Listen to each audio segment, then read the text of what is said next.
ఒకటే మీటింగ్కి పోయినటువంటి ఆంధ్ర మంత్రి గారు బయటకు వచ్చేమో మేము బనకచెర్ల కడుతున్నాం, బనకచెర్ల మీద డిస్కషన్ అయిందని చెప్పిండు. ప్రెస్ ఇన్ఫర్మేషన్ బ్యూరో కేంద్ర ప్రభుత్వ సంస్థ ఇచ్చినటువంటి ప్రెస్ రిపోర్ట్లో కూడా దాంట్లో కూడా బనకచెర్ల మీద డిస్కషన్ అయింది, ఆఫీసర్స్ కమిటీలో ఉంటుందని చెప్తున్నారు.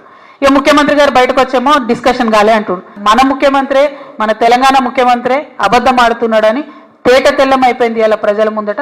అందుకే బలంగా చెప్తా ఉన్నాం, ఆయన రాజీనామా చేయాలి, ఆయన పదవిలో కొనసాగేటటువంటి అర్హతనే లేదు. మరి మెయిన్గా ఏదైతే ఆంధ్రప్రదేశ్ రాష్ట్రం నుంచి పోలవరం బనకచెర్ల ప్రాజెక్టు అంశం మీద ఏదైతే ఆంధ్రప్రదేశ్ ఇచ్చినటువంటి అంశం మీద, అదేవిధంగా తెలంగాణ రాష్ట్రం కృష్ణా గోదావరికి సంబంధించినటువంటి ఏవైతే రేజ్ చేసిన ఇష్యూస్ ఏవైతే ఉన్నాయో ఇవి రెండు కూడా టెక్నికల్ ఇష్యూస్ అన్నీ కూడా ఇన్వాల్వ్ అయి ఉన్నాయి. కాబట్టి ఈ టెక్నికల్ ఇష్యూస్ని